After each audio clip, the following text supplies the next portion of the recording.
আশা করছি ভালো কিছু করবেন। সো সবাইকে অনুরোধ করছি ডিয়ার ব্রাদার্স, অবশ্যই লাইক বাটনটায় প্রেস করে দিবেন। আর নুরুল হাসান সোহানকে দেখতে পাচ্ছি, আজকে তিনি আবারও সুযোগ পেলেন, একটা ম্যাচে সুযোগ পেয়েছিলেন, ভালো করেছিলেন।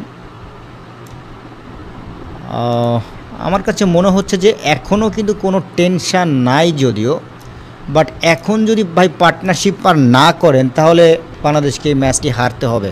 এবারে কিন্তু আউট, থার্ড ম্যানে ছক্কা, প্রথম বলই ছক্কা। কি করলেন ভাই, প্রথম বলই ছক্কা। বলটা কিন্তু একটুখানি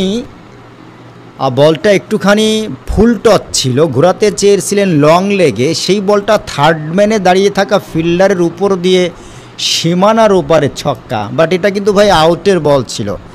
নুরুল, আপনার কপাল আসলে কি বলবো, অতিরিক্ত ভালো, কারণ এটা ভাই আউটই ছিল বলা যায়। তবে বলটা ছক্কা হয়েছে, দারুণ। ৩৫-৩টা উইকেটের বিনিময়ে বাংলাদেশ। মেহেদি তিনি ছক্কা দিয়ে খেলা শুরু করেন, নুরুল হাসান সোহান তিনিও ছক্কা দিয়ে খেলা শুরু করলেন। অসাধারণ, দুজনেই দেখেন একটা ছক্কা হাঁকিয়েছে। সো কী হচ্ছে, ভীষণ টেনশনে পড়ে যাচ্ছে আজকে। আবারে পরবর্তী বলটা এবারে কিন্তু স্কুপ করতে চাইলেন নুরুল হাসান সোহান। আপনিও কি ক্রিকেটটা ভুলে গেলেন? কেবল ষষ্ঠ ওভার চলছে, আপনি এখনই রিভার্স সুইপ খেলতে যান কেন? নর্মাল একটা খেলা তো হবে, পাওয়ার প্লে শেষ হয়ে যাচ্ছে, তারপরে নর্মাল ক্রিকেটটা তো খেলতে চাই, পারবেন। সো কেন ওয়াই এভাবে টেনশান? একেবারে ছটফট হয়ে যাচ্ছে রানের জন্য, মানে আমি ঠিক বুঝতে পারছি না কি হচ্ছে আজকে বাংলাদেশ টিমে, কি হচ্ছে ভাই। সো হার্ডার ব্রাদার্স, দেখা যাক শেষ পর্যন্ত বাংলাদেশ দল ফাইনালি ইনশাল্লাহ জিতবে আশা করি, সমস্যা নেই।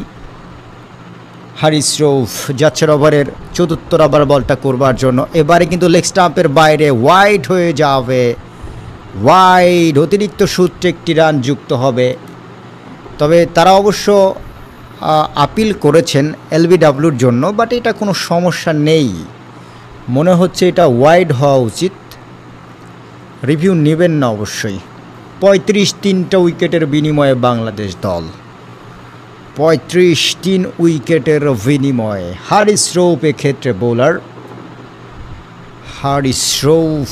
তবে নুরুল হাসানের সোহানের খেলার স্টাইলটা আমার ভালো লাগছে না। তিনি খুবই বড় ছক্কা খেলতে চাইছেন, হিরো হতে চাচ্ছেন সম্ভবত, যাতে করে পরের ম্যাচে তাকে রাখা হয়। বাট ভাই দরকার নাই, আপনি আগে দেশের জন্য খেলেন, ব্যক্তিগত পারফরমেন্স পরে হবে, আগে জেতান ম্যাচটা। হারিস রৌফ যাচ্ছেন ওভারের পঞ্চম বলটা নিয়ে, প্রস্তুত নুরুল হাসান সোহান।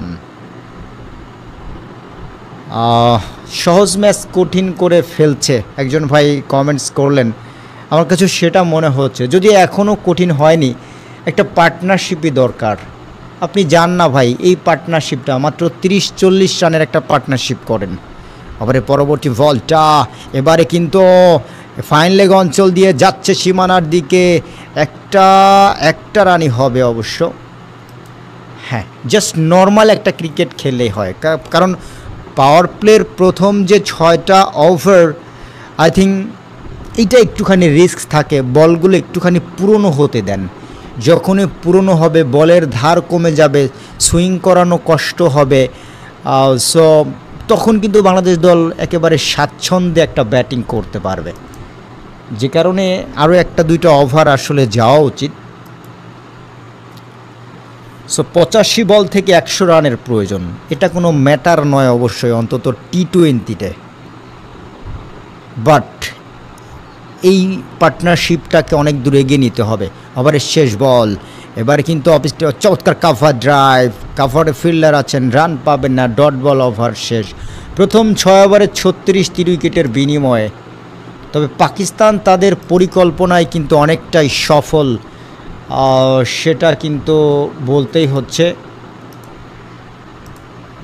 সম্ভবত পাকিস্তান এখন তাদের স্পিন বোলারদের নিয়ে আসতে পারে, যদিও ওদের আরও একজন পেসার আছে, তিনি হচ্ছেন অবশ্যই হুসাইন তালাত আছেন, স্পিনার হিসেবে সাইম আয়ুব, আবরার আহমেদরা আছেন। সো দেখা যাক ডিয়ার ব্রাদার্স, আমরা আশা করছি দারুণ কিছু হবে অবশ্যই। আর এই ফাঁকে কাকে দেখব বোলিং প্রান্তে একটু আপনাদেরকে জানাতে চাই। তবে স্ট্রাইক প্রান্তে রয়েছেন ব্যাটসম্যান নুরুল হাসান সোহান, 4 বলে করেছেন 7টি রান।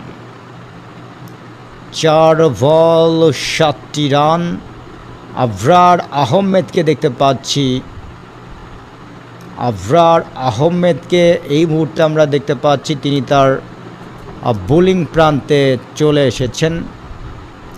আবরার আহমেদ সো প্রথম বলটা করবেন, এবারে মিডল স্টাম্পের বল, ছোট্ট করে ডিফেন্স করলেন আর রান পাবেন না, ডট বল। 36 উইকেটের বিনিময়ে গ্লোবাল সুপার লিগ তথা গ্লোবাল টি20তে কিন্তু এই নুরুল হাসান সোহানরা খুবই ভালো খেলেছে, যথেষ্ট ভালো ব্যাট করতে পারে।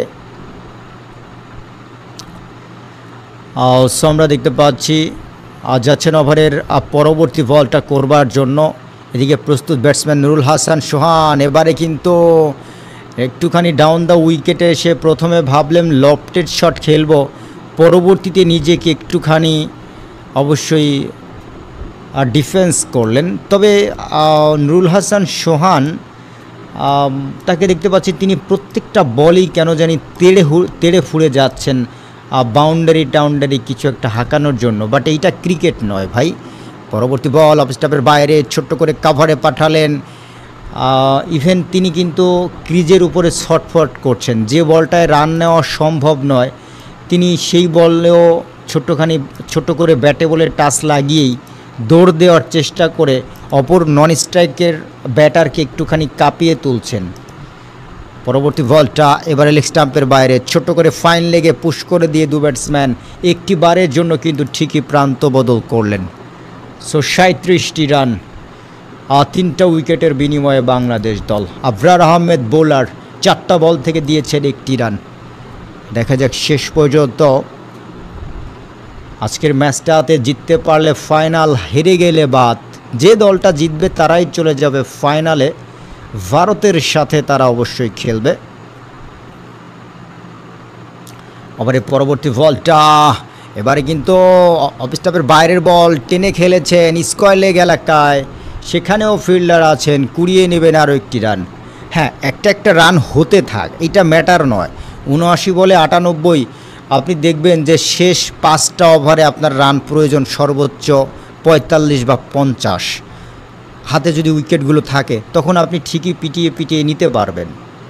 যাচ্ছেন আবরার ওভারের শেষ বল নিয়ে, এবারে অফ স্টাম্পের বলটা ছোট্ট করে কাভারে পাঠালেন, ফিল্ডার আছেন, কুড়িয়ে নেবেন, রান পাবেন না, ডট বল। মাত্র 2টা রান হলো এই ওভারে, অনলি 2টা রান হয়েছে। সো খুবই চমৎকার একটি ওভার পাকিস্তানের জন্য। 7 ওভারে 38, 3টা উইকেটের বিনিময়ে। 7 ওভারে 38, 3টা উইকেটের বিনিময়ে। আর রাসেল ভাই, আপনার এখনও কমেন্ট্রিগুলো